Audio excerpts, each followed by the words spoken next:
은혜라는 제목으로 하나님의 말씀 함께 나누겠습니다. 본문은 에베소서 2장 1절로 10절의 말씀입니다. 그는 허물과 죄로 죽었던 너희를 살리셨도다. 그때의 너희는 그 가운데서 행하여 이 세상 풍조를 따르고 공중의 권세 잡은 자를 따랐으니 곧 지금 불순종의 아들들 가운데에서 역사하는 영이라. 전에는 우리도 다 그 가운데에서 우리 육체의 욕심을 따라 지내며 육체와 마음에 원하는 것을 하여 다른 이들과 같이 본질상 진노의 자녀이었더니 긍휼이 풍성하신 하나님이 우리를 사랑하신 그 큰 사랑을 인하여 허물로 죽은 우리를 그리스도와 함께 살리셨고 너희는 은혜로 구원을 받은 것이라.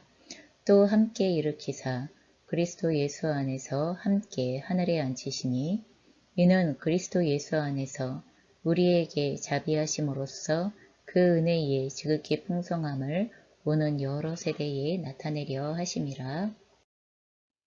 너희는 그 은혜에 의하여 믿음으로 말미암아 구원을 받았으니 이것은 너희에게서 난 것이 아니요 하나님의 선물이라. 행위에서 난 것이 아니니 이는 누구든지 자랑하지 못하게 함이라. 우리는 그가 만드신 바라 그리스도 예수 안에서 선한 일을 위하여 지으심을 받은 자니 이 일은 하나님이 전에 예비하사 우리로 그 가운데서 행하게 하려 하심이니라. 아멘.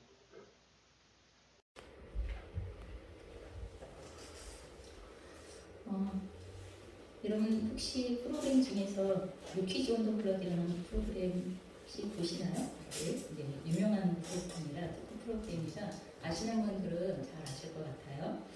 저는 이 프로그램에 최근은 아니죠, 몇 개월쯤 전에 나오셨는데 그 유명한 연예인 중에 박진영 씨라고 계시죠? 그래서 저희가 JYP라는 이름으로 더 잘 알려져 있는 박진영 씨가 계시는데 그 박진영 씨가 이제 활동을 시작하시면서 1년에 한 번씩 컴백하신다고 하시더라고요. 그래서 나이가 50이 되었는데도 여전히 댄스 가수로 컴백을 하시더라고요. 그래서 나와서 같이 이야기를 나누는 그런 내용들을 듣게 되어졌습니다. 이 프로그램에 나와서 유재석 씨와 나누는 이야기 속에서요. 유재석 씨가 그런 질문을 합니다. 최근에 혹시 가장 많이 하는 고민이나 생각이 있느냐라는 이런 질문을 하게 되어지는데요. 이 질문에 대하여서 박진영 씨가 이런 대답을 하더라고요. 우리는 어른들로부터 배운 행복의 조건을 보통 두 가지로 배웠대요. 하나는 뭐냐 하면 열심히 해서 자기 분야에서 성공을 하는 것, 그리고 두 번째는 좋은 사람을 만나서 가정을 꾸리는 것. 이렇게 두 가지가 일반적인 행복의 조건이라고 배웠고, 그리고 자기는 그렇게 살았다는 거죠. 그런데 어느 순간부터 정말 그게 다일까? 이런 생각이 들더라는 거예요. 왜냐하면 인생에 있어서 자신이 많은 것을 알고 있다고 생각하지만 전혀 아직 준비가 되어져 있지 않고 알지 못하는 그 미지의 영역이 있는데 그게 바로 인생의 죽음이라는 것이 다가오더라는 것입니다. 이 죽음이라는 문제에 대하여서 분명히 올 건데 내 인생의 어느 순간에는 분명히 오기는 올 건데 나는 이것에 대하여서 진지하게 고민을 해본 적이 있나? 혹은 나는 이것에 대하여서 그게 무엇인지를 아나? 아니면 그 죽음을 맞이할 수 있는 준비는 된 건가? 이런 부분들에 대한 고민이 일어나더라는 거죠. 그러니까 언제까지나 이 죽음이라는 문제에 대하여서 외면하거나 혹은 회피하고는 진짜 오늘을 진정한 행복하게 살아갈 수 없겠구나 이런 생각이 들더라는 것입니다. 인생을 보통 길이라고 그렇게 비유를 하는데 그래서 인생에는 시작이 있었고 출생이라는 시작이 있었고 그렇기 때문에 분명히 끝과 목적지가 있을 것인데 그런데 나는 이 끝과 목적지에 대해서 알고 있는 건가? 하는 이 의문이 들기 시작하더라는 것입니다. 그래서 처음을 알고 끝을 알아야 그래야 오늘이라는 가운데 토막을 잘 살 수가 있을 건데 진짜 행복하게 살 수가 있을 건데 시작은 어쨌든 시작이 됐으니까 하지만 끝을 알지 못하는 상태에서 나는 오늘이라는 날을 행복하게 살 수 있는 것인가? 또 지금 내가 행복이라고 말하는 것은 정말 행복인 것인가? 하는 것들에 대하여서 고민을 하게 되더라는 것입니다. 그래서 이제 더 이상 죽음에 대하여서 피하지 않고 죽음을 직면하는 고민을 하게 되어졌다라는 이런 답변을 하는 거예요. 그리고 이 영상 속에서 박진영 씨가 유재석 씨한테 이렇게 질문합니다. 혹시 유재석 씨는 죽음에 대하여서 생각을 해봤느냐? 혹시 죽음이라는 말을 들을 때 어떠한 생각이 들더냐? 유재석 씨는 굉장히 착하게 사는데 도대체 왜 착하게 사는 거냐? 이런 것에 대해서 굉장히 답하기 어려운 질문들을 유재석 씨에게 이렇게 궁금증 삼아, 호기심 삼아 굉장히 가볍게 이렇게 질문을 하더라고요.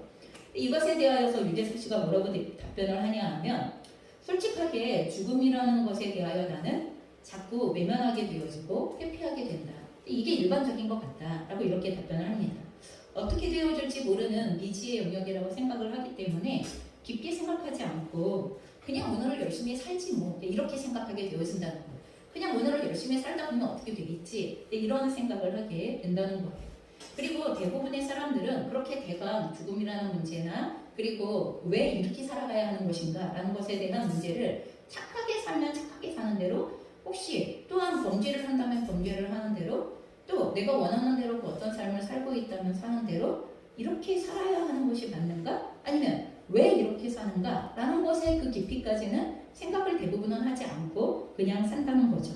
그래서 대부분의 사람들은 이런 문제들에 대해서 대강 넘어가는데 좀 박진영 씨가 좀 유별나게 많은 생각을 하시는 것 같다. 이제 이렇게 이야기를 하면서 그 질문에 대하여 이렇게 넘기게 되어지는 이러한 그 영상의 짧은 내용들을 보게 되어졌습니다.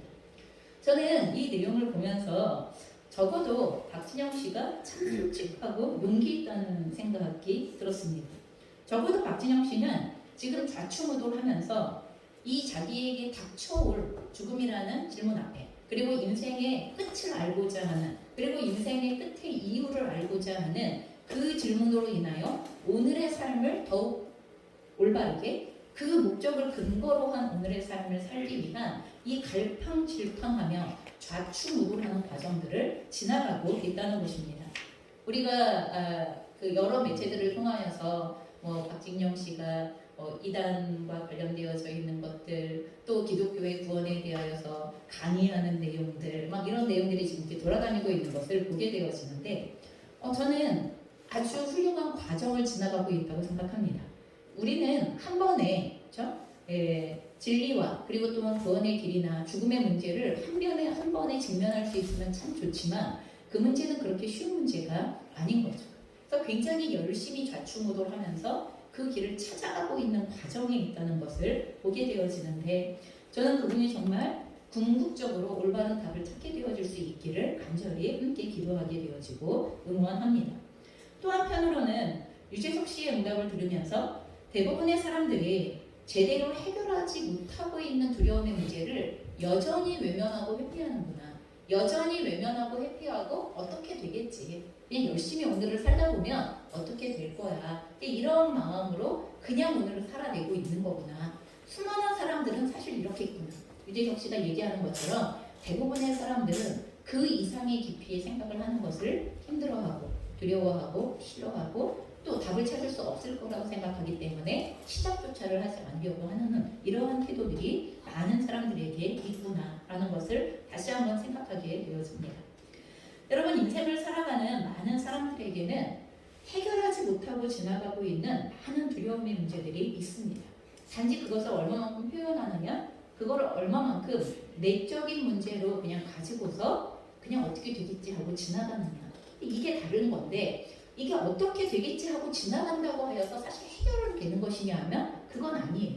그렇기 때문에 여전히 그 마음에는 두려움을 여전히 가질 수밖에 없다. 해결되어지지 않고 알 수 없는 영역에 대한 그 문제들에 대하여서를 여전히 두려움의 상태로 가지고 있다는 것입니다. 그리고 그 두려움의 문제를 다른 걸로 대체해서 풀어내는 거죠. 조금 쉬운 방법으로 풀어내보려고 하거나 아니면 그냥 모른 채 하고 지나가 보려고 하는 이런 상황에 놓이는 것입니다. 이러한 두려움의 문제들은요, 인생을 열심히 살고 그리고 자신의 분야에서 성공한 것처럼 보이는 또는 성공한 인생으로 인정받는 사람들에게서 나타나는 두려움이에요. 그게 아까 이야기했던 박진영 씨의 케이스에 해당되어지는 내용이겠죠. 우리는 그분의 인생이 얼마나 사람들로부터 부러움을 사고 또 인정받는 인생이라는 것에 대하여서 잘 알고 있습니다. 그럼에도 불구하고 그분 안에 있었던 그 해결되어지지 않는 두려움 문제가 있다는 것이죠. 나는 정말 잘 살아온 것이고 그리고 이렇게 살아가면 되는 건가? 왜? 무엇을 기준으로 내가 지금 잘 살고 있다는 것을 확인할 수 있는 건가? 그러면 잘 살고 있다고 생각하는 사람들조차도 그 기준은 그럼 맞는 건가? 하는 이런 고민들을 한다는 거예요. 내가 지금처럼 살다가 죽음을 맞이하면 되는 것인가? 난 죽음을 맞이할 준비를 하면서 사는 것이 맞는 것인가?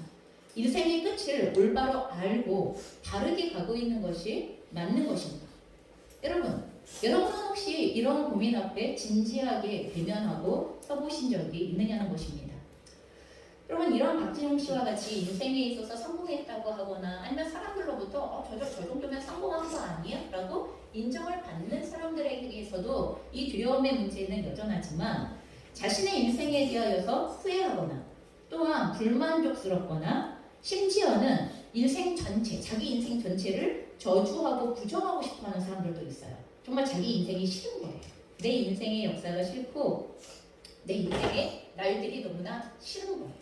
지워버릴 수만 있으면 지워버리고 싶은 이런 사람들 역시도 동일한 두려움들을 가지고 있습니다.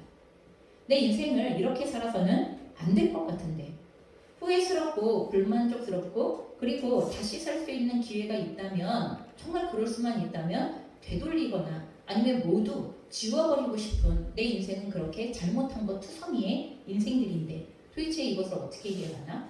나는 이 인생의 무게들을 어떻게 마무리를 할 수 있고 또 이걸 지고 어디로 가야 하는 것인가 하는 이런 고민들을 한다는 것입니다. 혹시 이런 모습으로 그냥 죽음이나 끝을 맞이한다면 난 어떻게 되는 것인가? 끝없는 불안과 두려움의 내용 그리고 그걸 잊어버리기 위한 즉각적인 쾌락.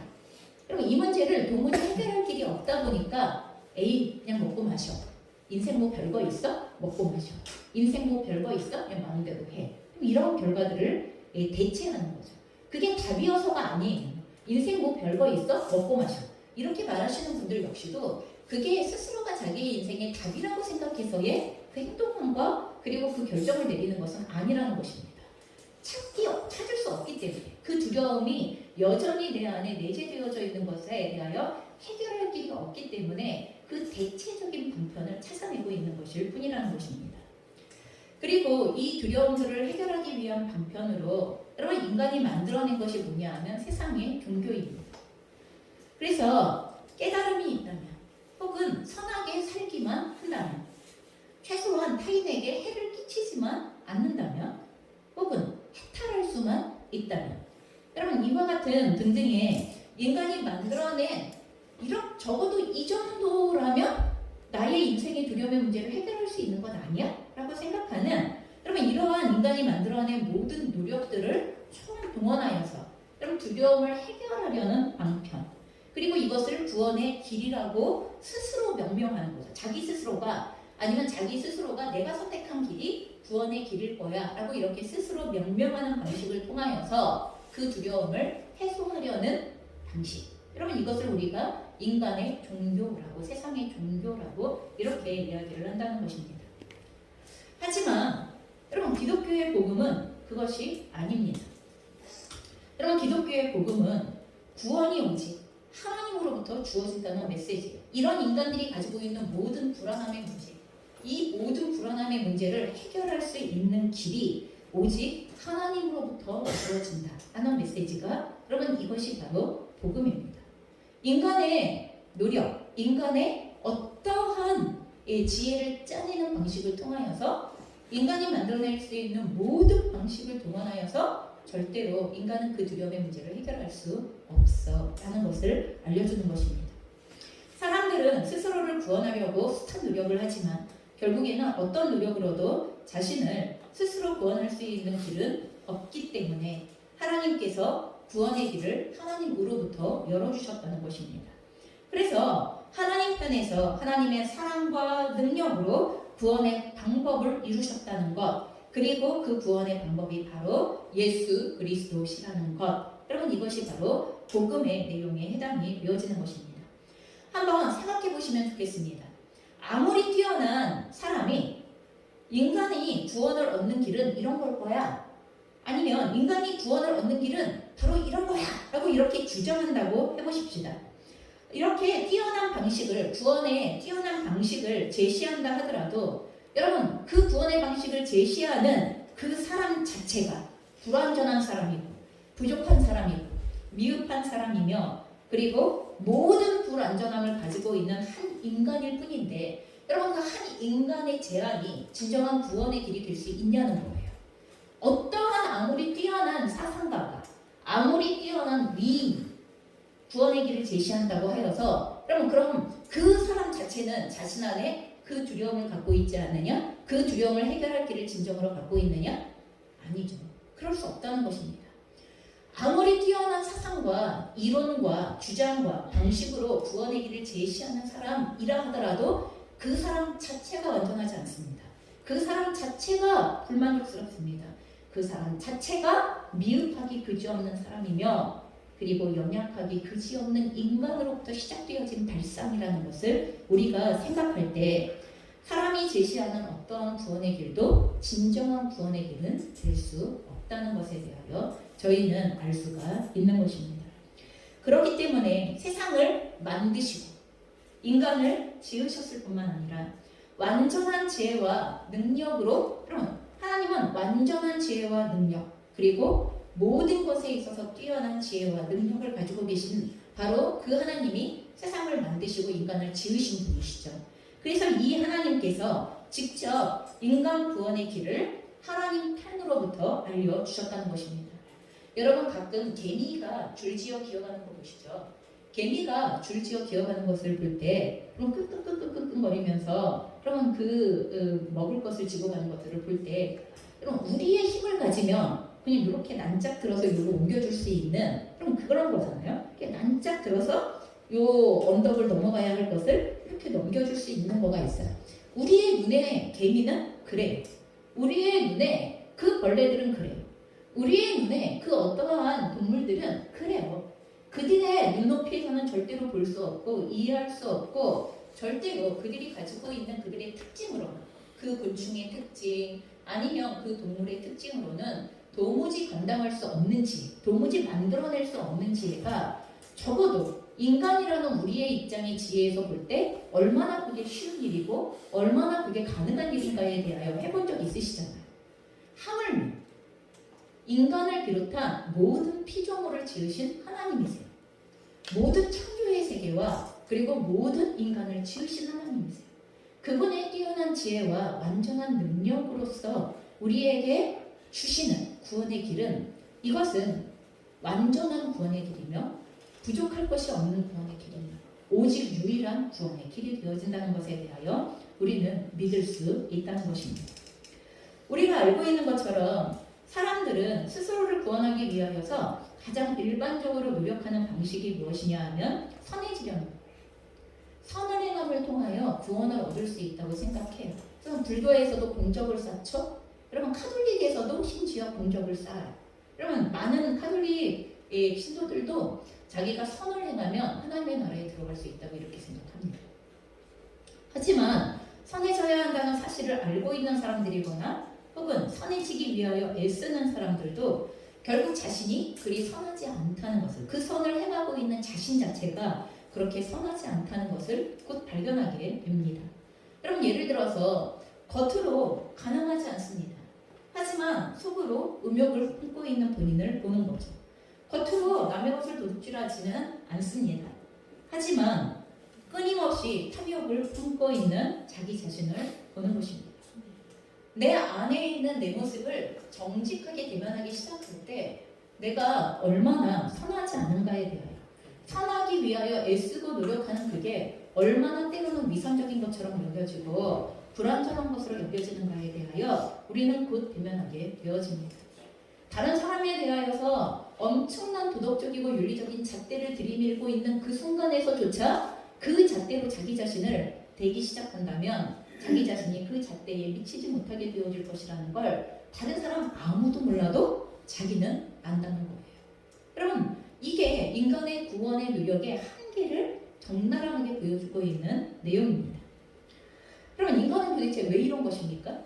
그렇게 선을 행하기를 원하고 그렇게 선을 통하여서 구원을 얻기를 원하는 이러한 삶을 살기를 원하면서도 실제로는 왜 내 진짜 모습은 선하지 않은 것입니까?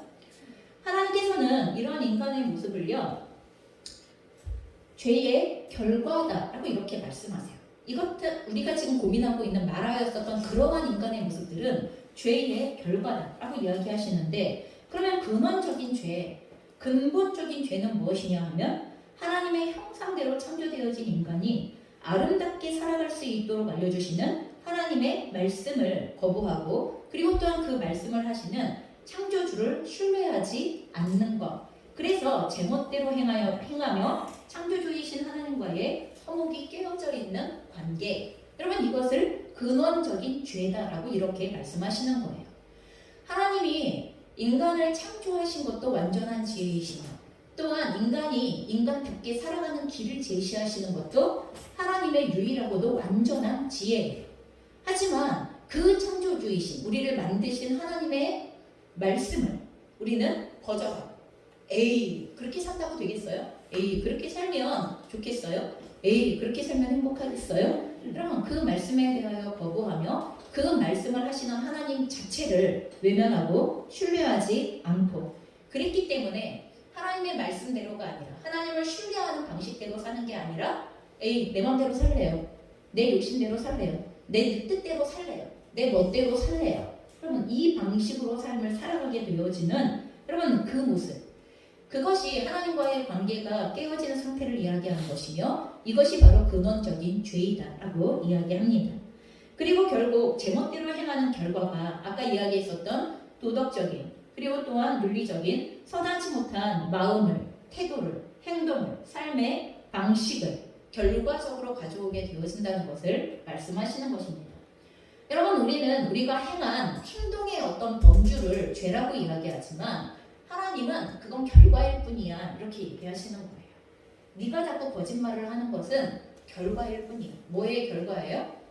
하나님께서 진실하게 살아갈 수 있도록, 또 진실하게 살아갈 수 있는 하나님께서 힘을 공급하여 주시는 그 은혜와 능력을 상실하게 되어진 결과야 하고 이렇게 말씀하시기 시작한다는 것입니다. 네 안에 선을 행하기 원하는 간절한 마음이 있지만 결국 죄와 악을 선택하는 이유는 그럴 수 있는 능력을 부어주시는 하나님과의 관계가 단절되어졌기 때문에 그렇게 되어지는 거야 라고 이렇게 알려주시기 시작한다는 것입니다. 그리고 여러분, 처음에는 사람이 제멋대로 죄를 선택해요. 내 뜻대로, 내 마음대로 살고 싶어서 죄를 선택해요. 하나님 마음대로 살려고, 하나님의 뜻대로 살려고 하는 거가 너무 갑갑한 것 같아. 너무 어려운 것 같아. 너무 나를 힘들게 하는 것 같아. 그냥 내 멋대로 살래요. 여러분, 이렇게 생각하고서 처음에는 사람이 죄를 선택하지만 여러분, 이것이 반복되어지면서 죄는 사람을 끌고 가는 힘이 생기게 되어집니다. 그리고 사람은 죄에 끌려가서 죄의 노예로 살아가는 상태가 되어져요. 하나님의 뜻대로 살기가 싫어서 내 맘대로 살 거야, 그러면 이렇게 얘기해서 죄를 선택했는데 어느 순간 죄가 나를 주장하고 죄가 나를 끌고 가는 상태가 되어진다고 말씀하셨는데, 이것을 로마서 6장 16절에서 이렇게 말씀하십니다. 함께 읽어보겠습니다. 시작. 너희 자신을 종으로 내주어 누구에게 순종하든지 그 순종함을 받는 자의 종이 되는 줄을 너희가 알지 못하느냐? 혹은 죄의 종으로 사망에 이르고 혹은 순종의 종으로 의에 이르느냐? 여러분, 이걸 공동번역에서는 이렇게 얘기합니다. 누구든지 자기 자신을 남에게 내맡겨서 복종하면, 다시 말하여서 여러분, 자꾸 내 욕심에 나를 내맡겨서 죄를 선택하게 되어지면 자기가 복종하는 그 사람, 그 존재의 종이 되어진다 이렇게 얘기하시는 거예요. 그래서 죄의 종이 되어 자꾸 죄를 선택하여서 죄의 방식을 선택하고 죄의 방식을 순종하면 우리는 죄의 종이 되어서 죽게 되어지는 사람도 생기게 되어지고, 그럼에도 불구하고 우리를 구원하신다고 말씀하시는, 우리를 생명으로 인도하신다고 말씀하시는 하나님께 순종하는 종이 되어 하나님과 올바른 관계를 맺게 되어지면, 그러면 영원히 의의 사람이 되어진다. 하나님과 올바른 관계 가운데에 하나님과 화목을 누리게 되어지고 하나님이 예비하여 주신 화목한 자들에게 주시는 복을 누리게 되어지는 그런 이 영생의 의를 누리게 되어진다 하고 이렇게 말씀하시고 있는 것입니다. 여러분, 죄의 노예로 살아가기 원하지 않죠. 누구도 죄의 노예로 살아가기를 원하는 사람은 없을 겁니다. 하지만 그런 삶의 방식에서 자유로워질 수 있는 길을 우리는 모릅니다. 설사 안다 하더라도 벗어날 수 있는 능력이 우리에겐 상실되어졌다는 상태가 죄의 노예 상태라는 것입니다. 하나님은 이렇게 살아가는 사람들의 삶의 끝은 사망이라고 말씀하십니다. 영원히 하나님과 분리되어진 상태. 여러분, 영원히 하나님과 분리되어진 상태라는 건 인간이 인간답게 살 수 없는 상태가 되어진다는 것입니다. 창조되어진 목적대로 살 수 없는 상태. 그렇기 때문에 멸망으로 끌려가는 상태가 되어진다는 것입니다. 그렇기 때문에 하나님께서 본래 인간을 창조하시면서 누리게 하시려던 모든 계획과 복으로부터 차단되어지고 원하지 않는 악으로 끌려가서 멸망하는 상태. 그럼 이것을 성경에선 사망이다라고 이렇게 우리에게 말씀해 주시고 있는 거죠. 여러분, 가장 실질적으로 우리가 크건 작건 죄를 짓고 나면 여러분 그 죄에 대하여 해결할 길이 없을 때가 많습니다. 여러분, 여러 가지 죄를 짓는데 사실은 그 여러 가지 죄 중에 일부를 해결할 수 있는데 더 많은 죄들을 해결할 수 없을 때가 많습니다. 그래서 그 지은 죄로 인하여서 죄책감이 계속 나를 억누르고, 그리고 정죄감이, 여러분 정죄감은 뭐예요? 죄를 짓고 나면 계속 내 안에서 너는 그 죄를 졌잖아, 너는 그 죄를 졌잖아, 너는 그 죄를 졌잖아 라고 사단이 참소하는 소리를 계속 듣게 되어지는, 여러분 이게 정죄감이에요. 여러분, 저희는 의의 기준을 양심적으로라도 알고 있어요. 이러면 안 되지, 저러면 안 되지라고 하나님의 뜻을 다 모른다 하더라도 그럼에도 불구하고 양심적으로라도 기준이 무엇인가를 알고 있기 때문에 죄를 짓고 나면 죄책감과 정죄감이 함께 밀려오는 상황을 경험하게 되어집니다. 피할 길이 없습니다. 여러분, 힘든 상황이 되면 될수록 내가 그 죄 때문에 그러나 보다라는 정죄감이 더 크게 밀려오는 것을 경험하기도 합니다. 죄가 반복적으로 지속되어지다 보면 여러분 그 무게에 눌리고, 또한 눌리다가 무감각해지거나 다른 사람의 탓으로 돌려야 살 수 있어요. 이 죄는 나 때문이 아니라 너 때문이야. 그럼 죄책감과 정죄감은 자기가 자기를 억누르는 거예요. 그런데 자기가 자기를 억누르는 게 점점 힘들어지면, 좀 살아야겠다 싶은 마음이 들면 이 죄는 나 때문이 아니라 너 때문이야.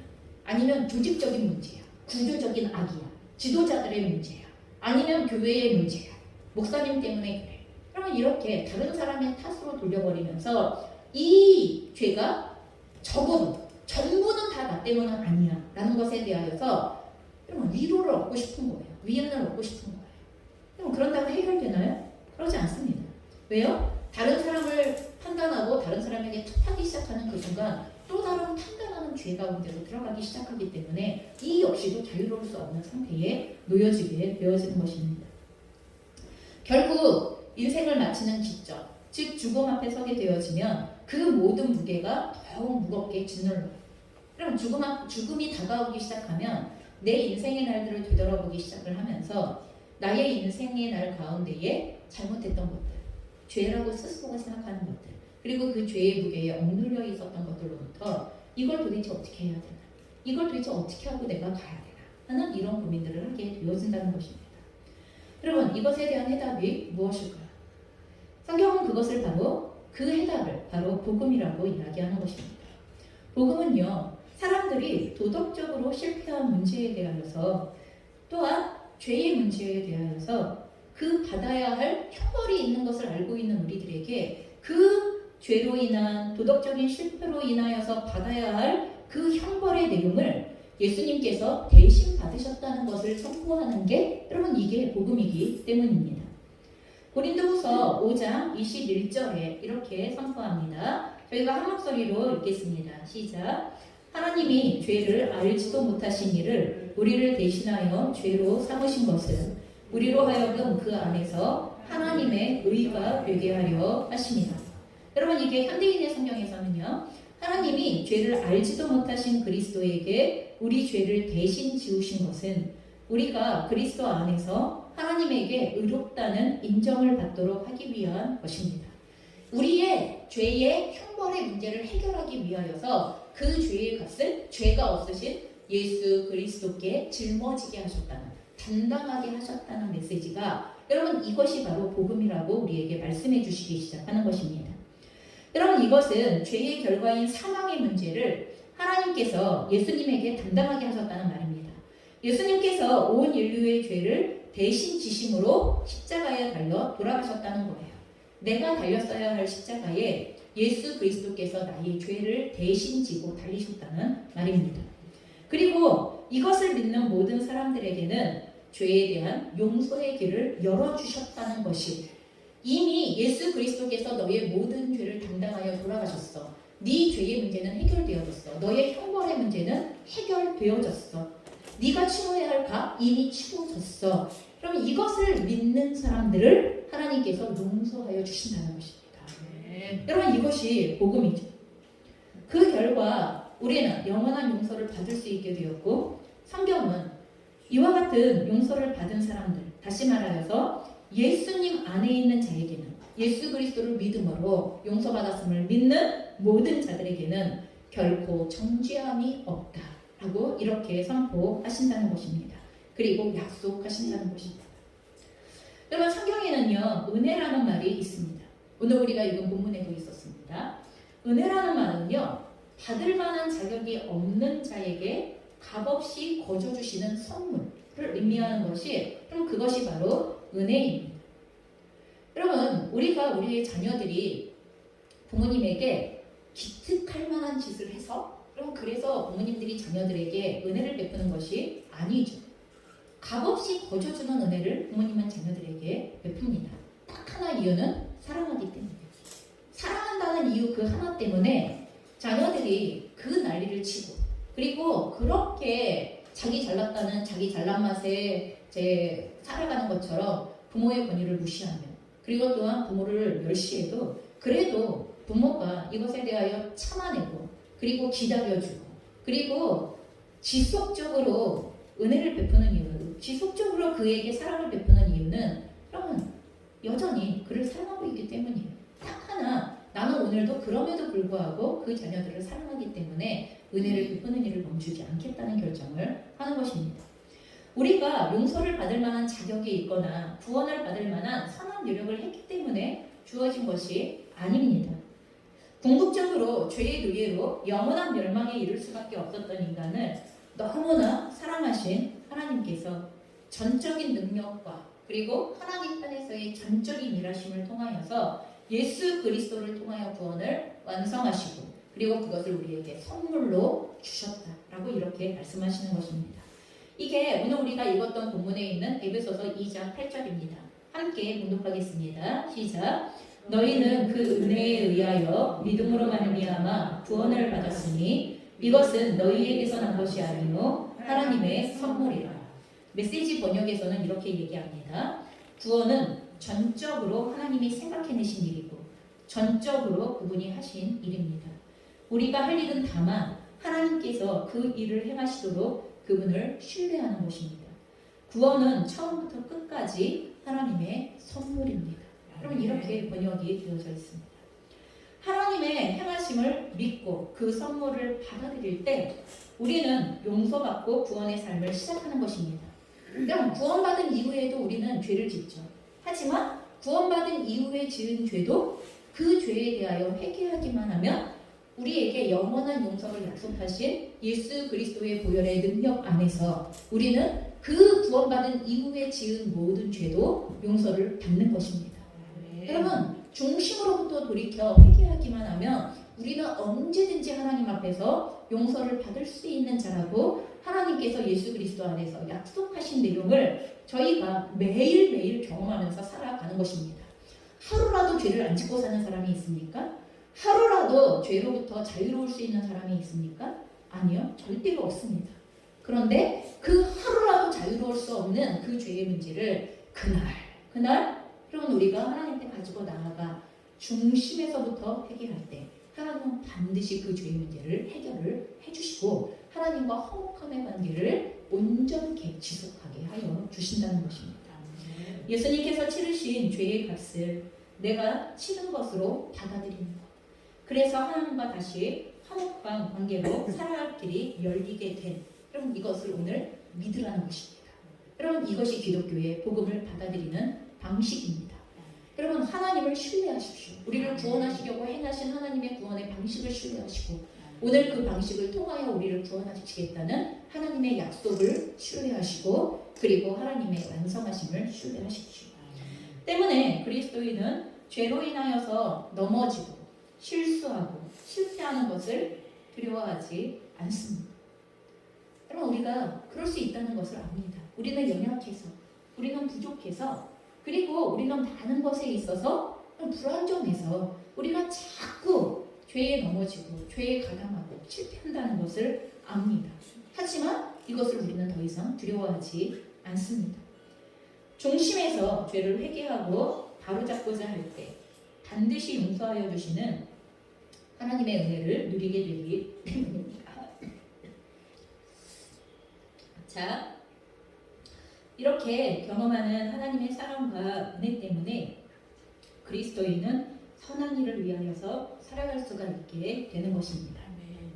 오늘 에베소서 우리가 봤던 본문 2장 10절 한 목소리로 공독합니다. 시작. 우리는 그가 만드신 바 그리스도 예수 안에서 선한 일을 위하여 지심을 받았나니 이 일은 하나님이 전에 예비하사 우리로 그 가운데서 행하게 하려 하심이니라. 네, 이것을 세번역은 이렇게 얘기합니다. 우리는 하나님의 작품입니다. 우리는 태어날 때부터 여러분 하나님의 작품이에요. 만들어졌을 때부터 하나님의 작품입니다. 선한 일을 하게 하시려고 하나님께서 예수 그리스도 안에서 우리를 다시 빚으셨습니다. 하나님이 본래 창조하셨던 모습으로 예수 그리스도 안에서 우리를 다시 빚으신 것입니다.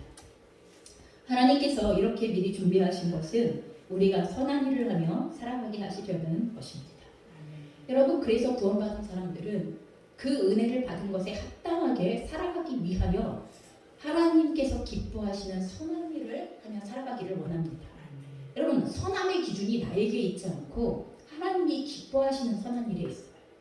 그래서 그 기준이 절대 부족하고 불완전한 인간에 있지 않고 하나님께서 선하다고 말씀하시는 그 기준을 따라 또 그 기준대로 살아가게 하시는 하나님의 능력과 도우심을 힘입어서만 우리는 살아갈 수가 있는 것입니다. 하나님께서 기뻐하시는 선한 일을 하며 살아가는 삶. 여러분 이것이 그리스도인으로 건강한 하루를 살아내는 내용입니다. 그리고 이것이 그리스도인이 두려움 없이 죽음을 맞이할 수 있는 이유입니다. 하루하루를 하나님이 기뻐하시는 선한 삶의 내용들을 살아갈 때 여러분 우리는 죽음을 준비하고 있는 것입니다. 진정한 구원은 오직 하나님께로부터 주어진다는 복음을 통하여서 하나님과 올바른 관계를 다시 회복하시기 바랍니다. 그 안에서 누려야 할 하나님의 복과 은혜를 온전히 경험하는 여러분과 제가 되어주기를 주님의 이름으로 축원합니다. 아멘.